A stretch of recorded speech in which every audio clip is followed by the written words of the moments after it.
Hi everyone, and welcome to the 8th assignment of Master the Light, the lighting assignment group on Facebook.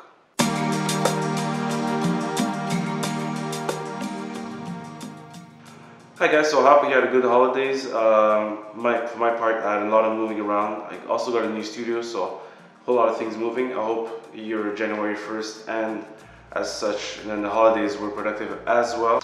We're going to start 2018 really strong with a whole lot of new assignments and a whole lot of challenges, so I hope you guys are ready for what's coming next. So we're going to start 2018 really strong by upping your portrait game just by a bit, actually quite a lot.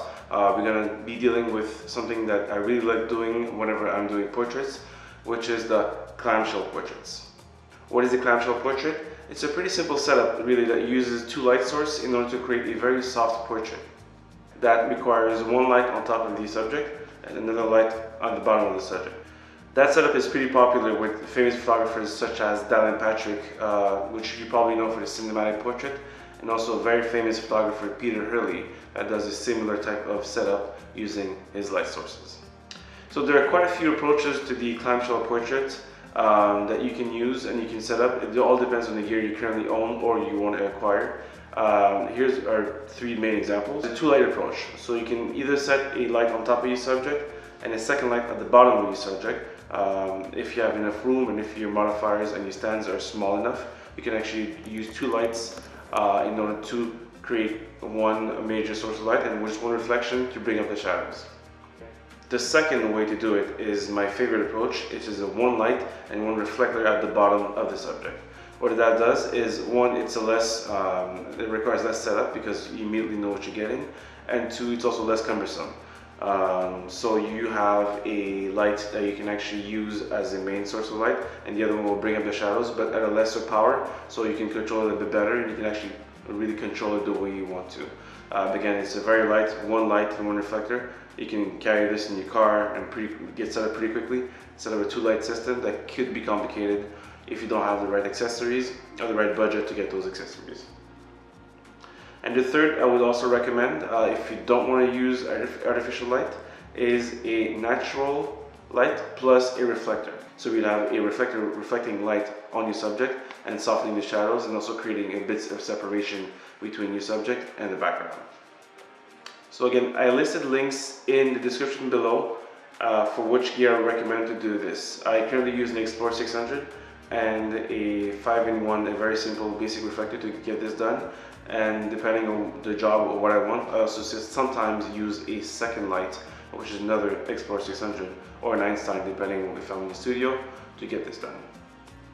Everything is listed below, from the lights to the light stands and the modifiers.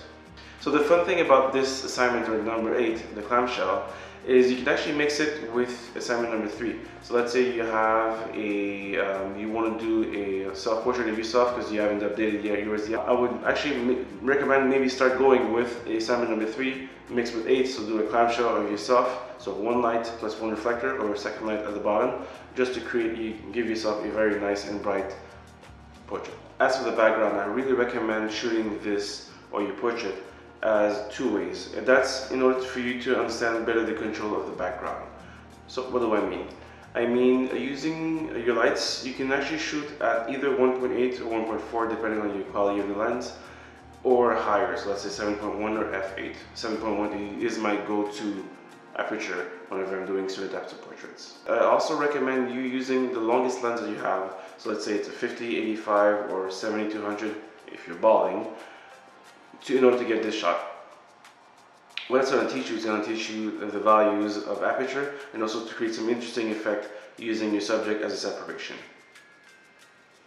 So that's it, folks. Assignment number 8 is on for January, for the entire month of January. So start shooting now. Again, we're going to start 2018 really strong with some great portrait games so you can sell to your clients and also understand the lights better. Again, clamshell, one light, one reflector at the bottom, just to make a very even light with a bit of shadows that are very soft. Again, only new work. We don't want to see work from last year. This applies really here. So if you have any questions, again, don't hesitate to find them in the comments below in the YouTube or in the Facebook group. And if you haven't yet, please join our Facebook group. Again, the link is in the description below, along with all the gear recommended in order to get this done. So again, Happy New Year. I hope to see you in the group, and let's crush 2018.